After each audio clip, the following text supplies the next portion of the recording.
Welcome to the CFG Gamecast, episode number 23, a weekly podcast created by gamers and streamers alike to discuss the latest gaming topics from the previous week. We stream a new episode on Saturdays and Sundays and release it on podcast services like Apple and Google Podcasts, Stitcher Radio, and Podbean. So show us some love and follow us on CFG Gamecast. CFGGamecast.podbean.com to not miss an episode. I am Davis Green, as always, and with me are the original crew, finally, after 3 weeks. We got on the second seat, we got Flexiss, just flexing strong, as always. How are you doing? I'm doing great. Thanks for having me, as always. Oh, it's been a while. I miss you guys. No, I missed you too. I know we've been all busy, but so what have you been up to? What's been going on in Flexiss world? Just a lot of streaming, just a lot of streaming, working, relaxing, enjoying the good life.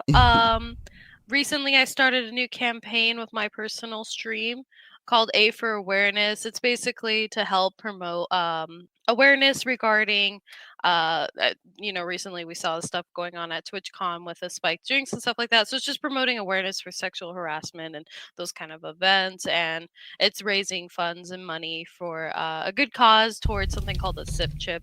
So I'm gonna plug that real quick. Go for it. Because that's basically a little chip that you put into your drink and it tests if your drink's been tampered with. So you know what sucks is like now it's gotten to this point where it's like we have to think about things like this now. It's sickening. It's like I remember we in the last podcast we were talking about like, you know, the issues that over at Evo apparently had a big problem with it, and now with the stuff with that's coming out with TwitchCon that happened, especially how Twitch kind of basically laid it out to make it easier for people for it to happen.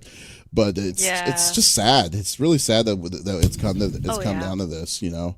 So I mean, like, yeah. So definitely, but no, that's a good cause, and thanks, and as always, thanks for coming by, and of course, yeah, and as always, we got the 5-star general of the itty bitty Smitty committee. I got Smitty in the third seat. What is going on, buddy? Yeah, chilling, my friend. We just got back from TwitchCon. I was at TwitchCon this past weekend. It was a lot of fun. Again, just a little quick rundown of it. I felt like the expo portion of it was weaker than it was in San Jose. However, I had a great time. Got to meet a bunch of people. The concert, the party, that was awesome. It was good. San Diego, I mean, we didn't have to, I didn't wait in a single line while I was there. They had that super organized, which was amazing. Just getting back, I'm actually sick right now, which sucks. Of course, being around all those people and stuff like that, people typically pick up germs and whatnot. So I'm trying to get over being sick. But we're here, so I'm going to try my best not to cough in people's ears. I'll mute my mic and all that good stuff. But it's good to be back. I'm super excited. There's a lot going on, especially this past week. There's a lot to talk about. Oh, yeah, there is definitely a lot to talk about. And as for TwitchCon, though, I mean, I've just been, I went last year that's where we bunked together and stuff, but it was cool. But, this year, I just felt that, man, the price to get inside that event for what you get out of it is just, oh, man. I don't know. It's hard to ask. That's a tall order to spend that kind of cash. You know.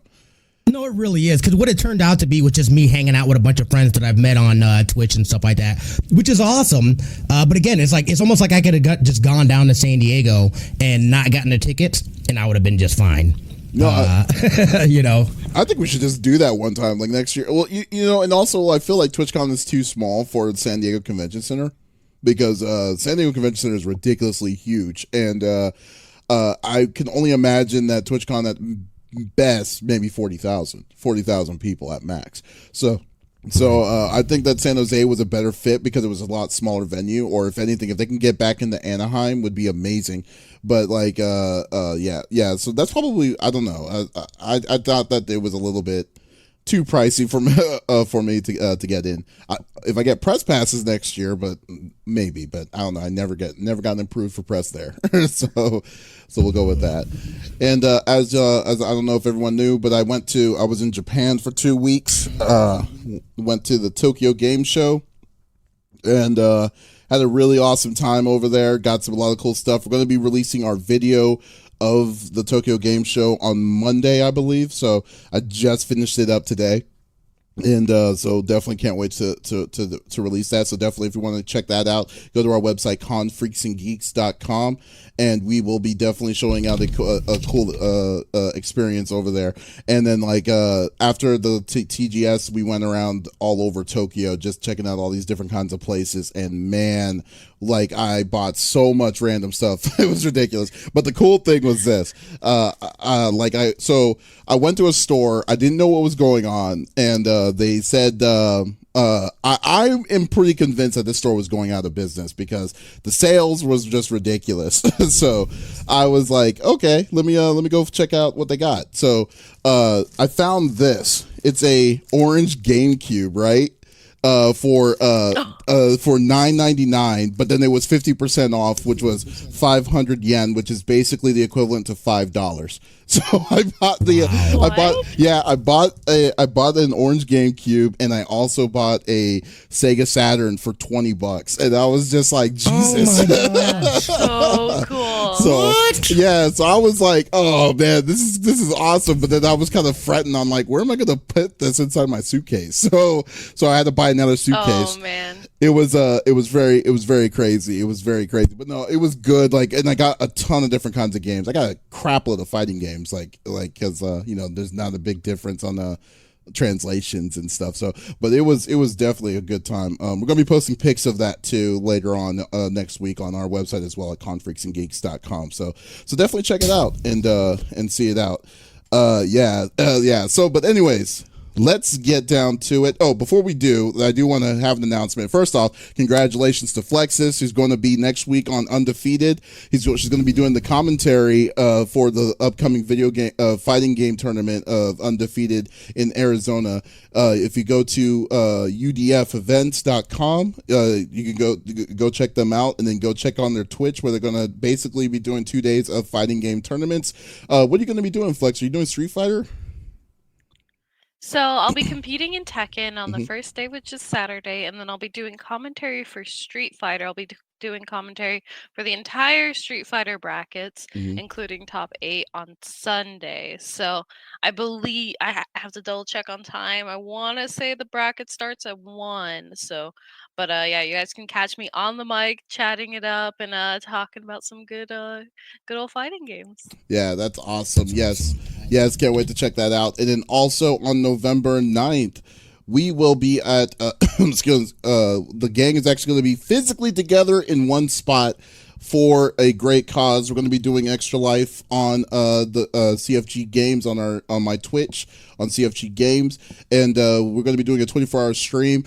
I'm debating if we should just do a live podcast of it there too. I think it would be pretty awesome if we did.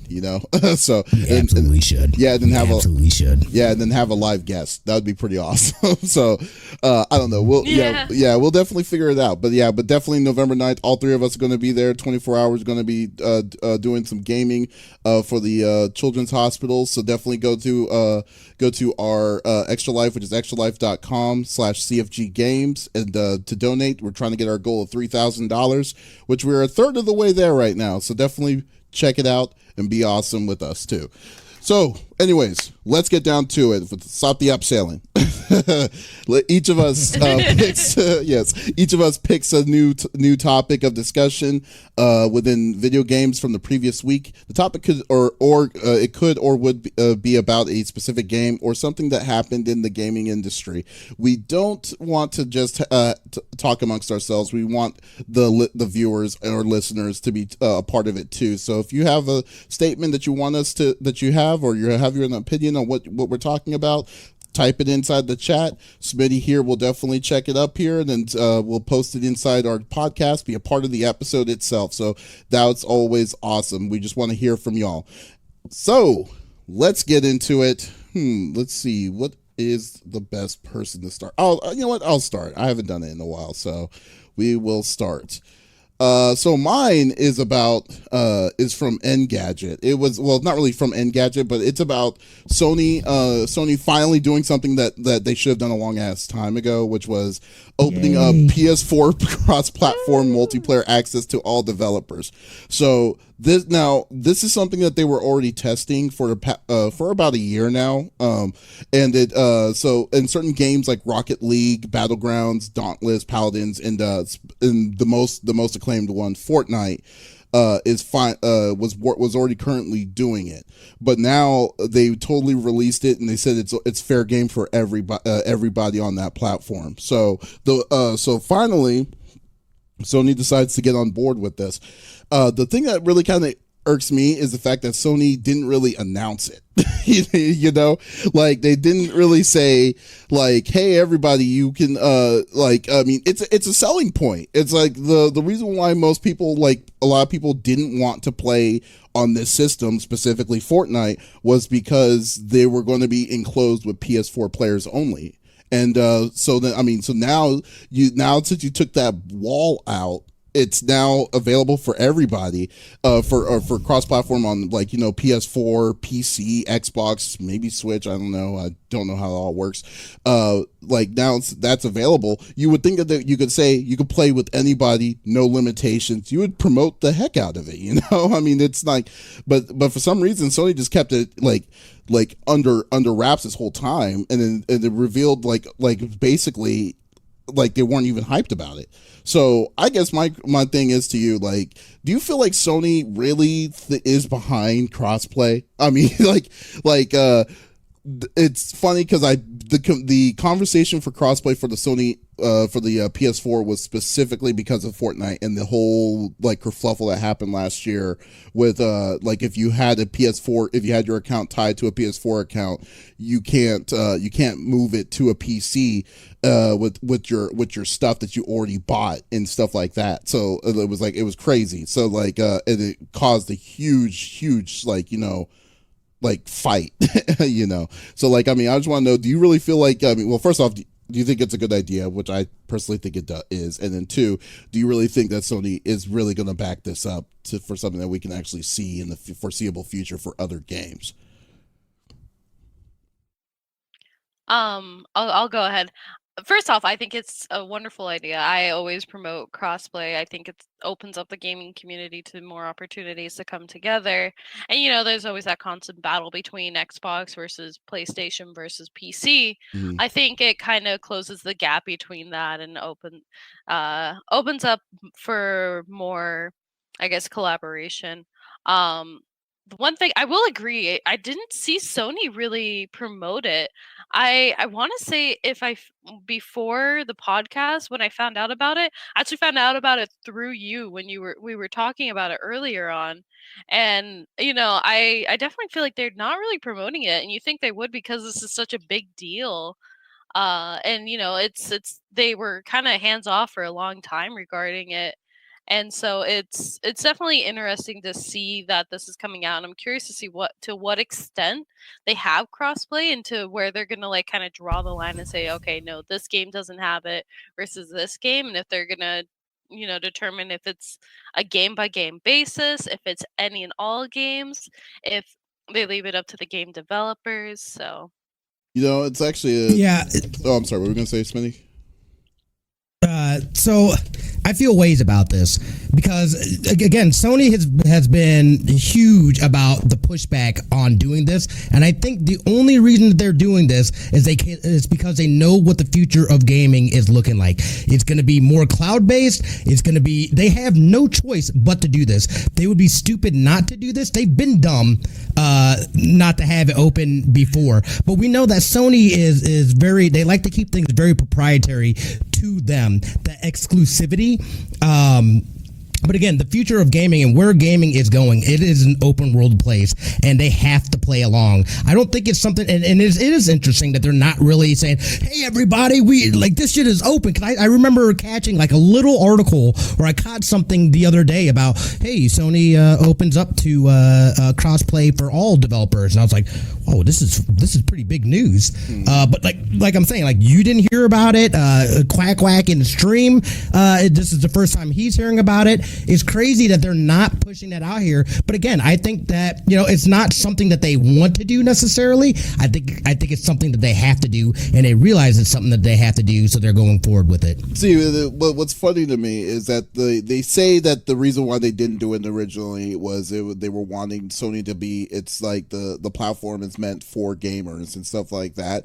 But let's just kind of go behind that facade and just to basically say, call it what I see it. It was money. I mean, it's what it is. It's like, like the reason why they were wanting to make it closed, they didn't want to share cross-platform with other groups, is that they will not, this will kind of limit themselves with like the extra microtransactions and stuff. Like take Overwatch for instance. I mean, Overwatch is still technically a separate game for each system that's on that they play on, like Xbox. So if you get like loot and stuff on Xbox, you can't transfer your loot from Xbox's loot to PC or PS4's version to PC, or you know, like all that. So they basically are saying they will have to pay a certain dividend of each microtransaction that came out of that from that specific console. So their biggest fear was how much money they were going to be losing out of all this extra money instead of going into into everything else. So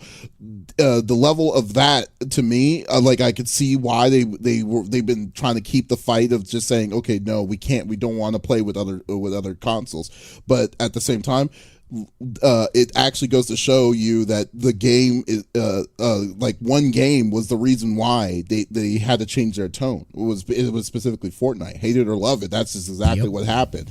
So like the money, there was a crap load of money that was happening when Fortnite was coming in, and now people were saying, you know what, we're not going to get a PS4, we're not going to play it on PS4, there's no reason for us to when you can go on other systems to do it. So now they kind of had to forfeit that kind of way of thinking, and finally just bow down to it. So in a way, it's like I'm glad that they did the change, but at the same time, it kind of doesn't I don't forget the fact that the only reason why they did it as long as they did was because they were stingy. They just did not want to share with others.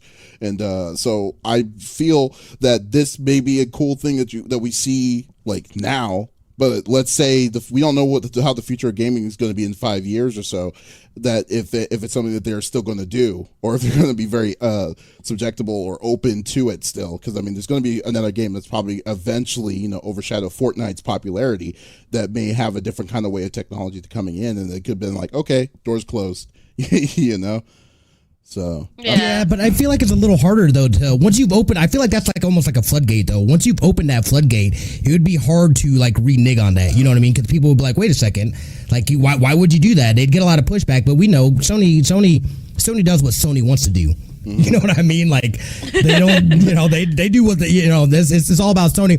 And just like a little side note too, it's been interesting the back end stuff that's been happening. Cause didn't they just recently have like the lead, like the CEO or something of Sony just like kind of walked away. They put out a little tweet like, this dude's no longer with us. He's been there since like 1989. Oh, yeah, like, Sean Layton. Yeah. Since we were kids. Yeah, that's right. You know what I mean? Mm-hmm. Sean Layton, when he left. Like, it's interesting. Sorry, go ahead. Oh, no, you're right. Like when Sean Layton left, and I have no idea, because usually when the person steps down, especially at a position that high, they have like, the successor, they'll know all that stuff, like, they'll have the successor, and they'll let the people know that who is going to be the next chain of command after that. This one was completely different. Like we still don't know who the head of Sony's going to be. So I mean, I don't know. Right, like, exactly. You're totally right. I have no idea what's going on over there. I just feel like maybe Sean Layton. I mean, you're right. Sean Layton's been there for like 35 years. And like I would think that they would, when he said that he's going to retire or when he's going to quit, they would have actually had some sort of plan of action towards that, like they usually do. But this one, they didn't. He just cold-heartedly left. So I thought, I don't know what happened with that. But oops, Yeah, some reason Google's calling me. Hold on. What's that? Yeah. But I mean, on the crossplay stuff though, I'm excited to see this. I think this is going to open up. It's going to open up so many possibilities for other people. Hopefully, they're also going to allow you to port over your saves from PlayStation onto PC, because that'd be fantastic. I know one of the biggest things for me is like I've got a ton of games on my PS4 that I would love to be able to play on PC, but I don't want to have to go and buy the game again. You know what I mean? It's like I already own the game. Like, let me just play it. I mean, I don't know if that'll ever be a thing, but that would be amazing.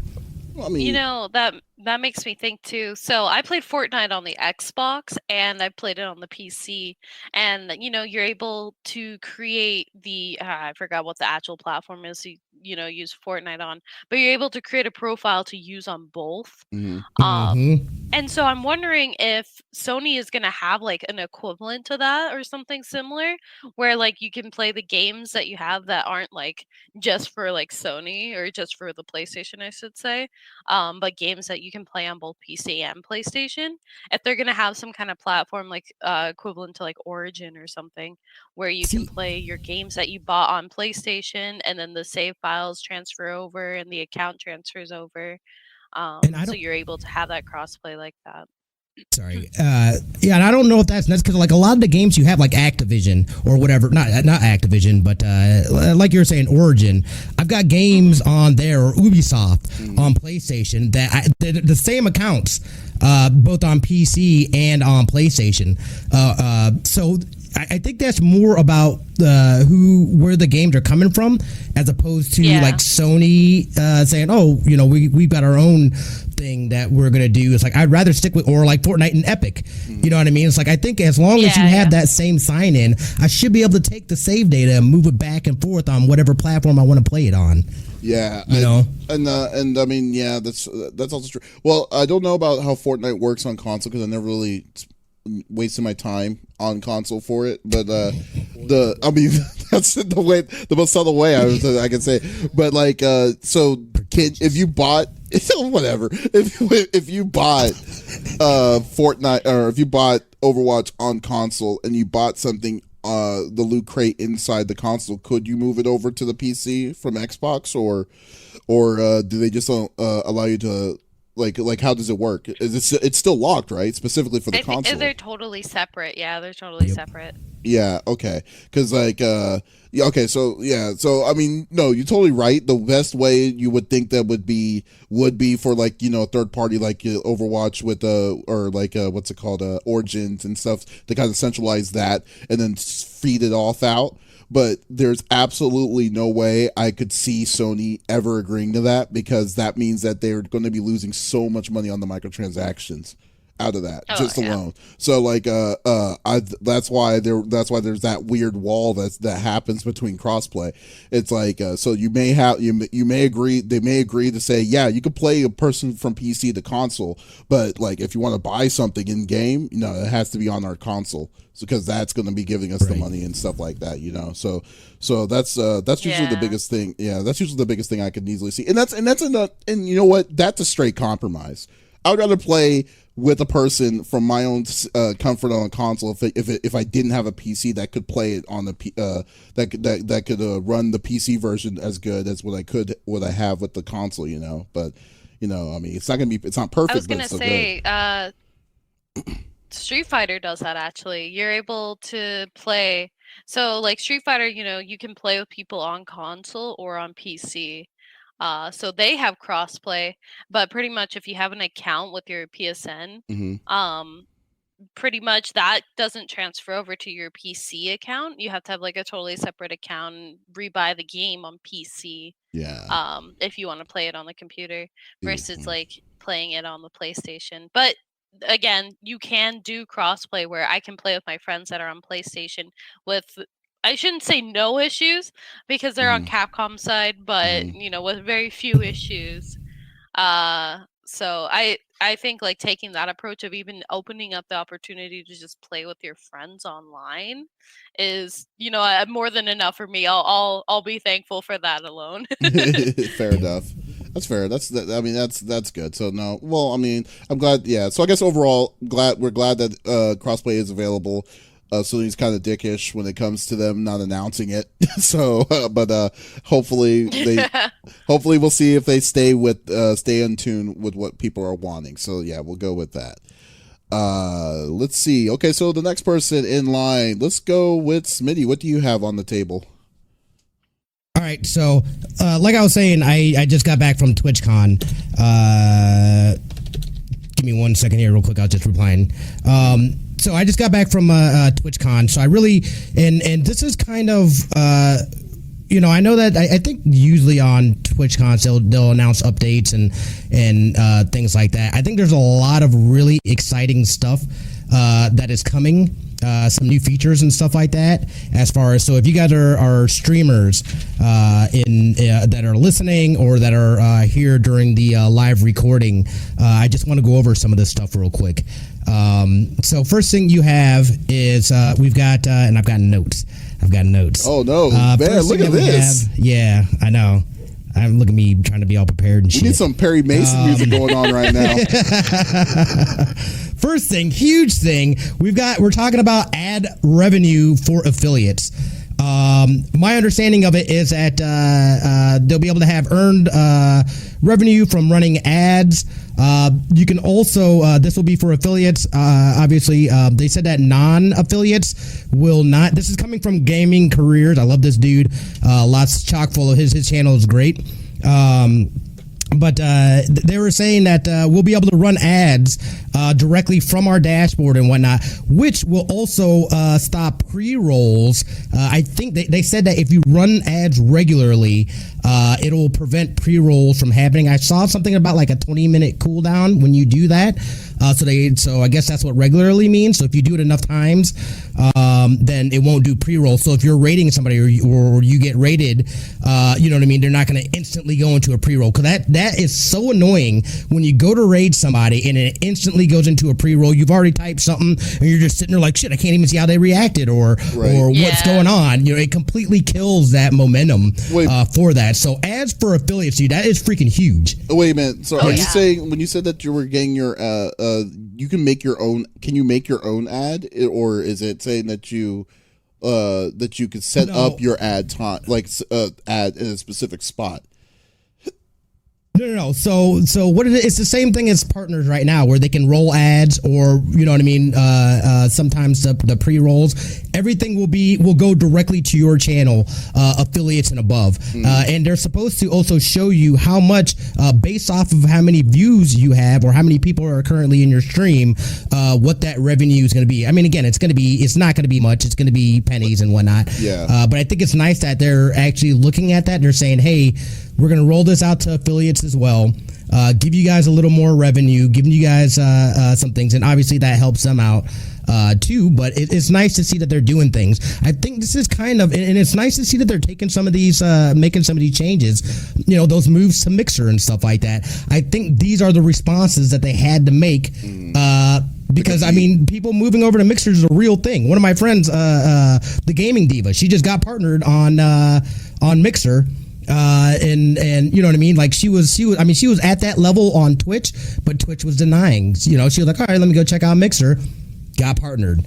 I think they need to. These are the kind of changes and the things that they need to address to say, hey, community, we're listening. We're doing things. We're making some changes. You guys are gonna love this stuff. Here's there's a video a little bit on that. You can see that pre-roll off. The break, it'll show you the ad revenue and whatnot as well, which is really interesting. So that's really cool. To me, that was a huge thing to talk about. There's new moderation controls for mods. That is going to be awesome. Again, we all know having moderators are the backbone of any stream. They help protect both the viewers and the streamer.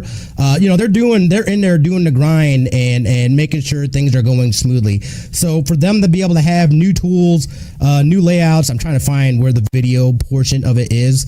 I think it's gonna be huge. I'm not gonna be able to find it. Does Mixer have? Does Mixer do ads? Like, I don't recall. Does Mixer even do ads? I don't even remember. I'm not sure how Mixer works as far as with that and ads and stuff. Do you know, Flex? I'm not familiar. I barely know enough about Mixer as it is. I mean, yeah. It's cool. It's a cool thing. I definitely like the idea of it, but like, I think one of the worst things that really got, it's funny because it's like, I really hate commercials, especially commercial breaks in the middle of what you're watching, and especially at the beginning of how Twitch likes to just say, okay, the commercial is everything at the beginning of the stream, and then and you can't even like communicate with the person or nothing. You just have to watch the 20-second commercial. But and then even in some cases, like if you're a part of a gaming team, because I like to watch HOTS play sometimes with professionals. They are, I don't know if you know this, but if you go on the teams, like someone that's part of a team, it's six back to back commercials, like before you're able to even go into their stream. And it's like, are you kidding me? Like, it totally turned me off to even wanting to go on any of them like that, because I was like, this is insane. I think like with the ad revenue though, I'm a huge proponent of it. I really like the idea that, this is now benefiting a subgroup of affiliates, because, affiliates get perks, they're able to now get subs and bits and donations and so on and so forth. But I think this just adds on to why people would want to reach affiliate level.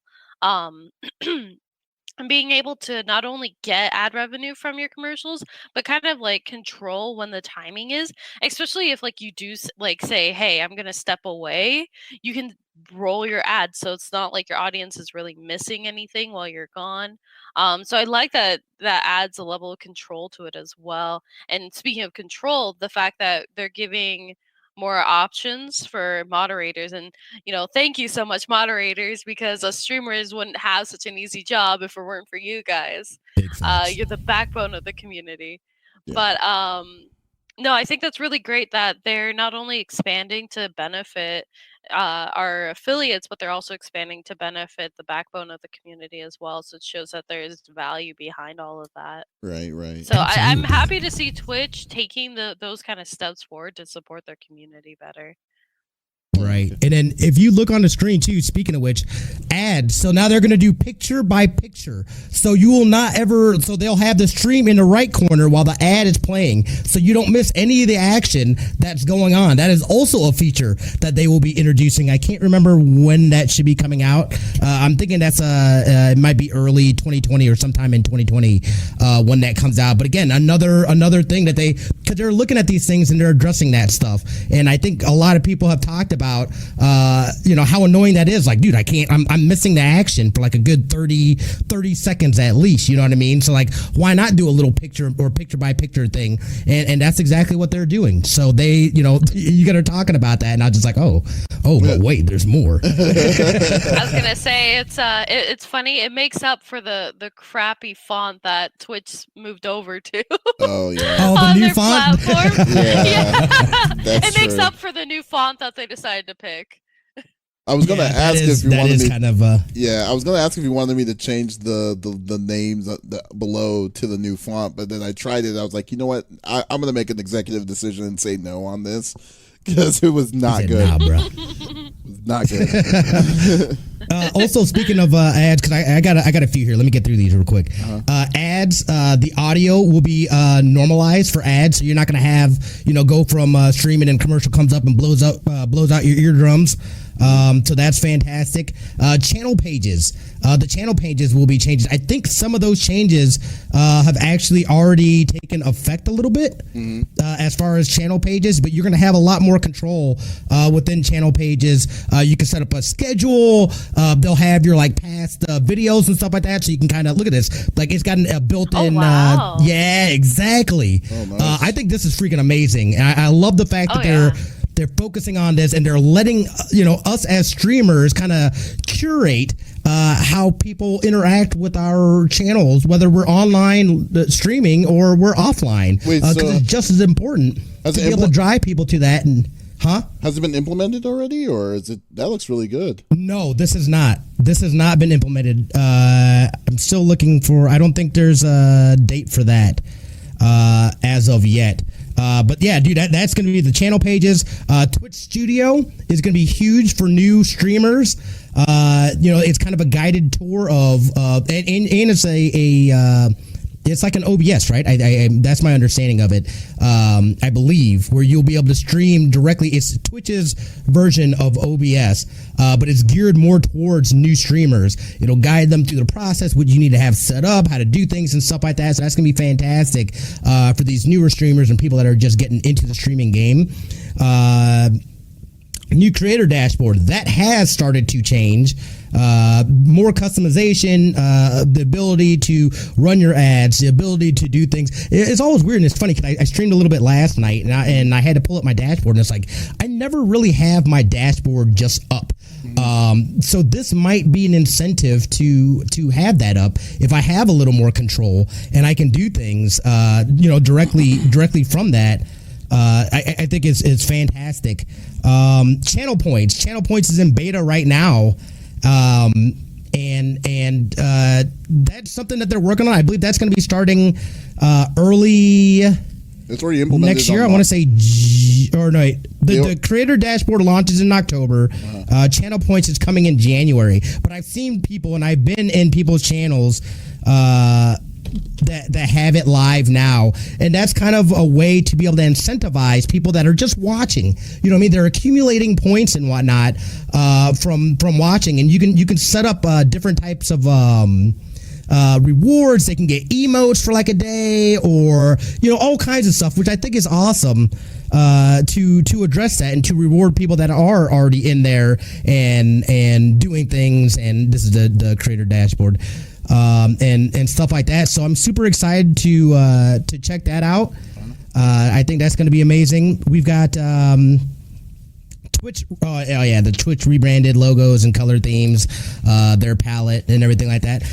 I'm not mad at it, because sometimes you gotta, it's like you gotta throw on some new clothes and you know what I mean. See what and sticks. I feel like they're trying to expand themselves a little bit as far as just being that same general, the Twitch purple. And I know people are used to that and whatnot, but I like it. Integrated Twitch polls is going to be a thing, so no longer having to use third parties. Yes, directly from your chat. Stoked for. Yes, I was just like, ooh. Yeah. So again, they're taking these.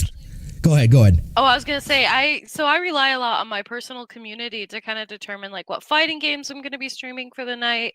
What kind of practicing or characters I'm gonna do, and so on and so forth. I rely heavily on having the interaction with my chat. So I think that that's so cool and so huge to be able to connect even more and be more interactive with your chat to do stuff like that. I know YouTube does something similar where they have the polls in the videos. Mm-hmm. But having a poll live like that, I think is going to be huge. So the next time you decide, it might seem small and really insignificant, it has a huge impact.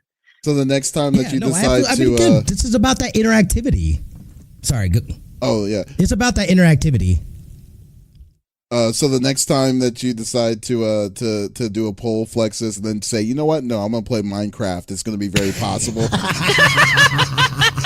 I'm just gonna make all options Minecraft. It's like, you know what? No, never mind. We're good. I'll play this. It's like all y'all lost. That's what happened. But yeah. but yeah, I mean, that's really cool. I like it. Yeah, and then the hype train thing where, and I'm not 100% sure I understand what this is, but it's almost like having these goals, these community goals that if goals are hit, something happens, and I'm not sure what happens exactly, but something happens. So you can see here, these hype train sub gift or use bids to get to the next level.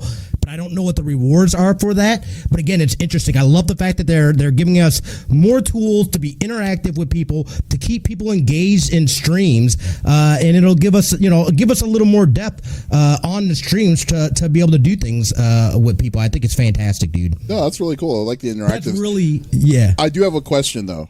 Did they say anything about multi-channel streaming? like for everybody. They did not say anything on it. Oh my gosh. It's coming though, dude.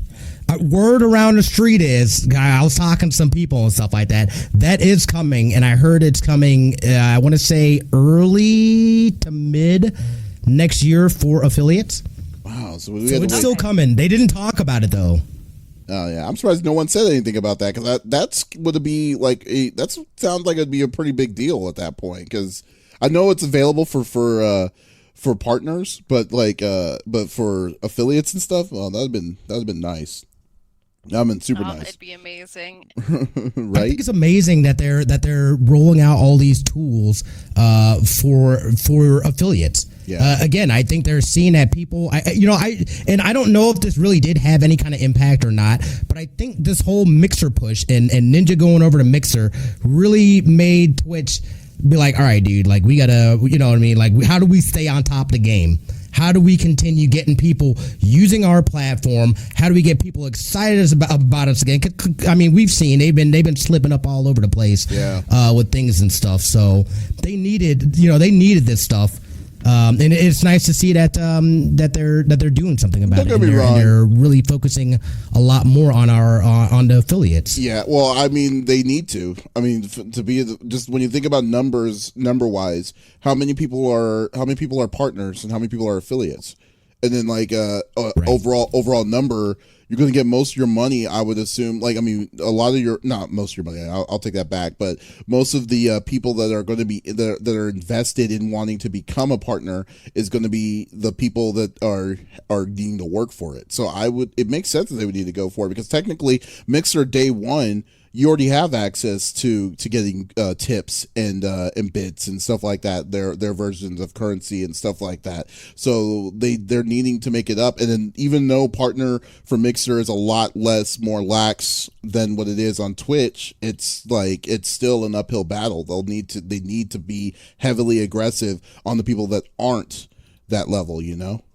So I mean, so yeah, I agree 100%, dude. Yeah, so like they need, they at this point, partners can cater are going to be catered anyways by itself, but the bigger piece of the pie is the affiliate side now. They made affiliate really big. Yeah, so they need to put more time and money on that end, especially making it easily accessible for almost everybody for these kind of things. Let partner have those certain ones, you know, the certain extra tidbits, but yeah, you got to make it almost equal somewhat. All right. Yeah, it's just nice seeing them address that stuff and moving forward and putting some more focus on affiliates. Oh yeah, it's really nice and exciting. Yeah, absolutely. That's because I think all three of us are affiliate level for Twitch. Yes, we are. So, I mean, all of us here are going to get huge benefits from this. Like, we have everything to gain and nothing to lose by what Twitch is rolling out. So. Right. Oh, yeah, definitely. Very, very true. All right. Well, that was great. Man, that's a cool update. I'm really glad that they got a good, they're doing a lot for the platform. But yeah, we'll definitely see how they're going to how it keeps up. Hopefully, it's openly aggressive competing. That's why it's always good to have more than one choice, because each side is going to have to get better of some sort to just compete with one another. So it's always good. You never really want to have one option. So I'm really glad that they're starting to see Mixer as a competition. It's going to help everybody in the long run. Yeah, for absolutely. Everything. So okay, cool. Yeah, and hopefully the competition between the two platforms only continues to force the other platform to improve. I think competition is always a good thing in this kind of field. So. Yeah, definitely. Yeah. All right, Flexiss, you are up at bat. What do you have to bring to the table? All right, so I'm sure we all know Destiny 2, the free-to-play, came out this week for PC on October 1st. What's Destiny? So for those who don't know what Destiny is, it is an online-only multiplayer first-person shooter video game developed by Bungie. It had been released for PlayStation 4 and Xbox One on September 6th. And this was a couple of years ago, back in 2017. But this week, we're getting to finally see the free-to-play version on PC. So it's a sequel to the original Destiny game from 2014, and it's a subsequent expansion. Set in mythic science fiction world, the game features a multiplayer shared world environment with elements of role-playing games. Like the original, activities in Destiny 2 are divided among players versus environment and player versus player game types. So you have a bit of PvE and PvP. In addition to the normal story missions, player versus environment features 3-player strikes and 6-player raids. There is a free roam patrol mode also available for each planet and features public events as well as new activities not featured in the original.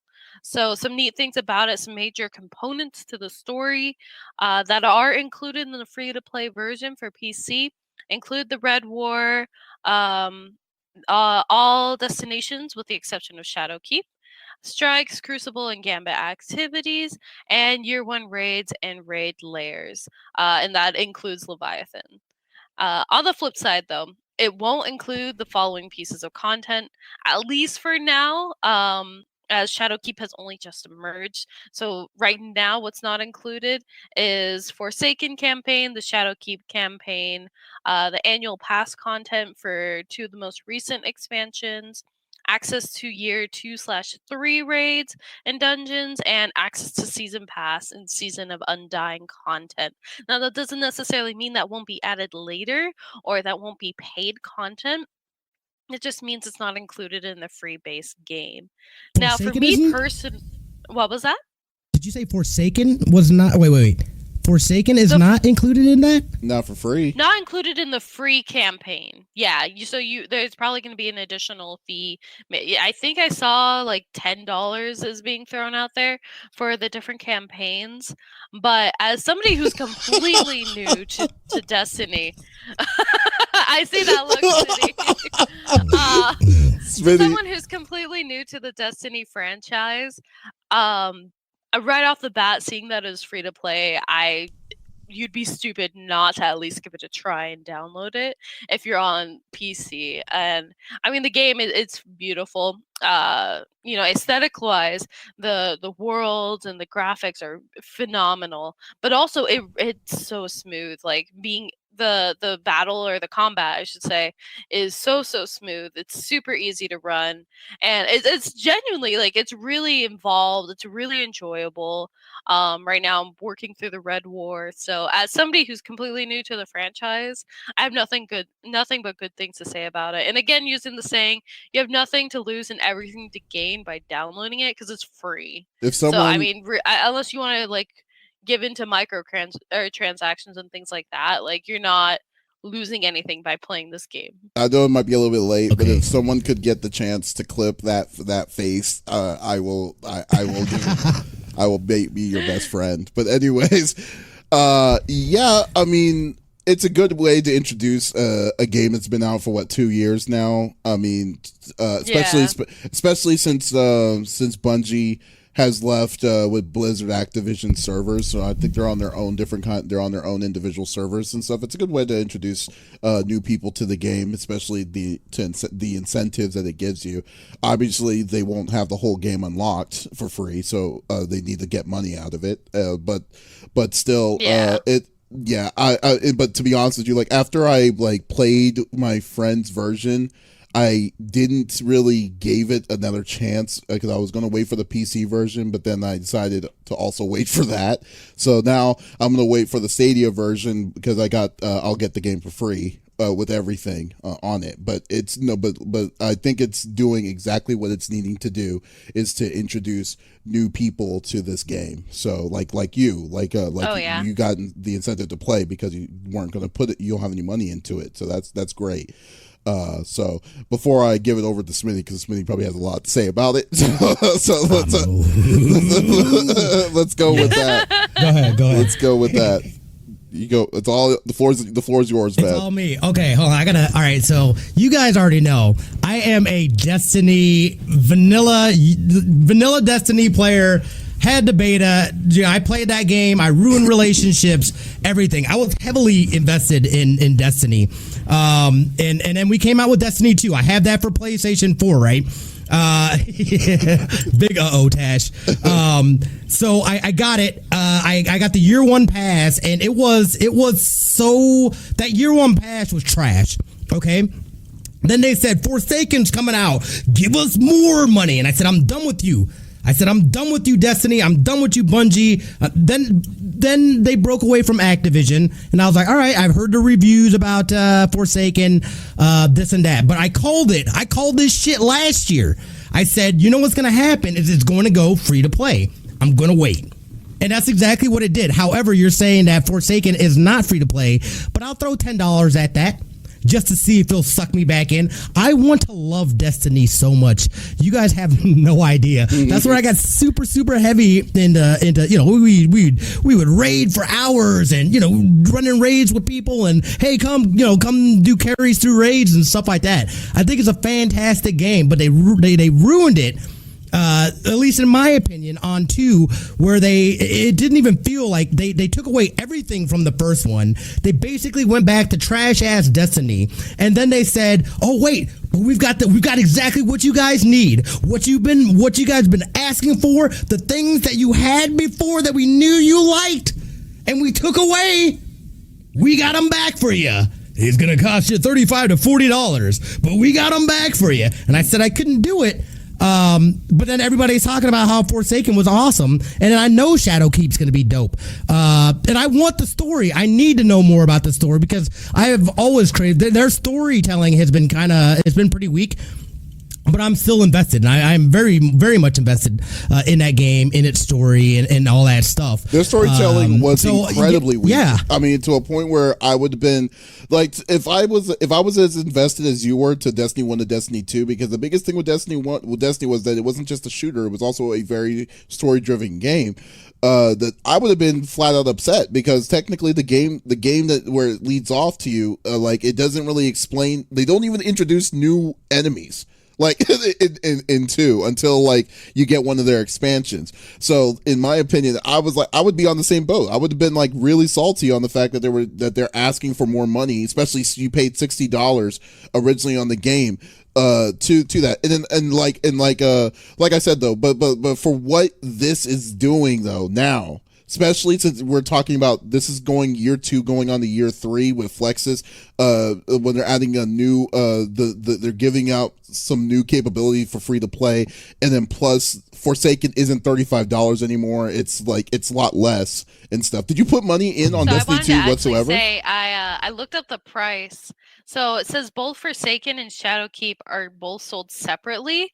Now, mind you, this is in euros, so I don't know the exact translation into American dollars, but it lists that in euros. It's $19.99 and $29.99 respectively, with the latter having several editions, including Season Pass and Season of the Undying content.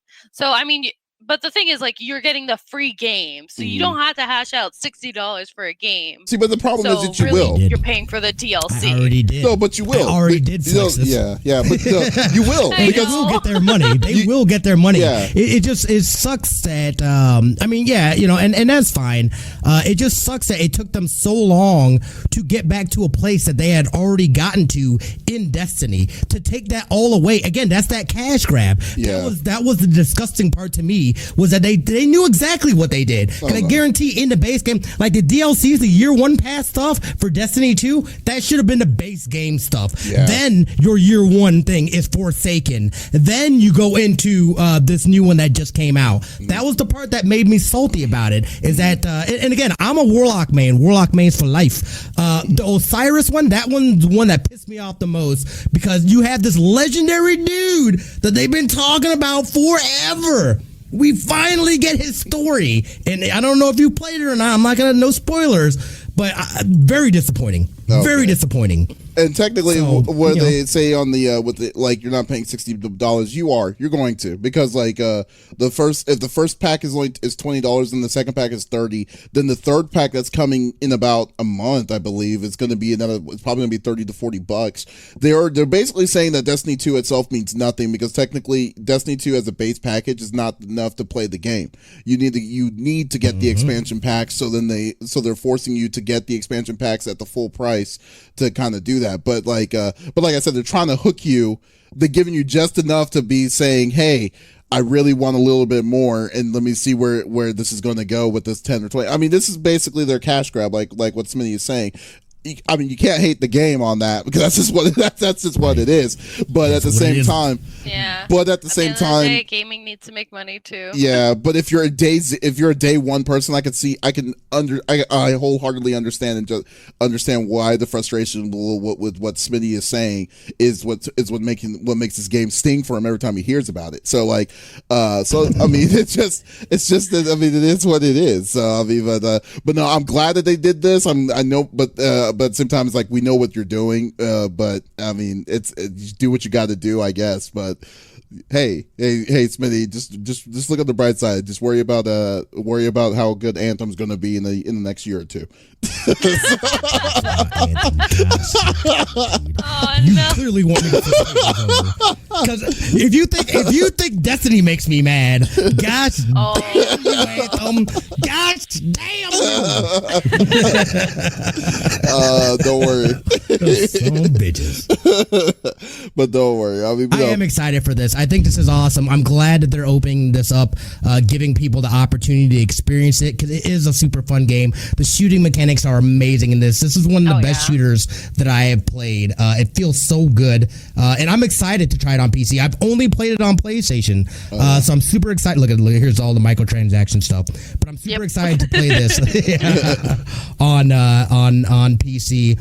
Play it with friends that I haven't gotten to, run some raids and stuff like that, and I'm gonna see. I'll throw the money at Forsaken, and then I'll see if that gets me, then I'll have no problem throwing the money at Shadowkeep. They're gonna keep getting my money, but on thin ice. Smitty, on thin ice, Bungie. Smitty, look at it this way though. Like, I mean, at least when you play it on PC, I'll be on playing it on Stadia, and we can actually play together. Because another thing that you love is Stadia. And then I play on PC, so all three of us can play it. Yeah, there you go. Be friends. We can be friends. Yeah, that's definitely. Man, I cannot wait till Stadia comes out. Now, I'm not saying I'm a big Google Stadia fan, because the only reason why I'm doing this is because I want to know how this piece of equipment is working, because that's the big thing for me. But like, especially since it's all hearsay, and then they did a horrible job explaining what this system is. So I'm just might as well just go into the groove and see where this goes, because hopefully we'll be getting that system here fairly soon, but we'll see. All right, so we'll cut this off. We're at the perfect hour to do this. So everyone, this is episode number 23 of CFG Gamecast. You can always check us out on one of our Twitch pages. Flexiss, what will you be streaming? Anything you wanting to add? So I'll be streaming tonight. It probably won't be until late tonight. I might be playing some Tekken, so you guys can catch some good ass Tekken. But otherwise, I will be streaming for the rest of the week as well, so you guys can catch me every now and then. And of course, I'll be at Undefeated next weekend, so you guys can see me there. It'll be a good time. Yeah, you know what, too? Like, I'm surprised. I didn't know you played Tekken too, but you should definitely join the fighting game roulette that we're doing for Extra Life. We're one more person away. I want to. Yeah, we're one more person. We'll have 8 people, then we'll be good. But yeah, I'll let you know some more information once we're done. And yeah. Smitty, what are you going to be streaming? Anything that you want people to know that you're doing? Actually, tomorrow, and I think we're going to play some community games, maybe a little Jackbox, some marbles, stuff like that, have a good time. It's my birthday. Ooh. Probably do some giveaways and stuff like that. So that will be tomorrow right here on this channel, probably during the afternoon. Check the socials. Check me out. I got it. Follow me there, and I'll put it up there. So, oops. Ooh, sorry. You go. Man, look at that. Look at that networking. That's awesome. Anyway, yeah. And you also check out my channel, CFG Games. We're going to be playing some Monster Hunter, actually not that long, like in about an hour or so. So we're going to play some Monster Hunter Iceborne. We'll play some family variety game sometime tomorrow afternoon as well. So definitely check us out on CFG Games, as well as on Monday we're going to be talking about the Tokyo Game Show. We're going to be releasing our Tokyo Game Show video on our website, confreaksandgeeks.com.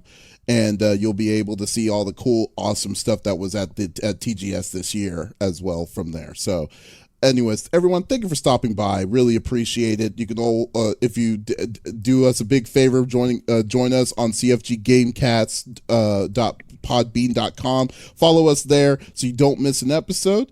But other than that, this is Davis, Flexiss, and Smitty signing off. Y'all take it easy. Have a great week. Bye.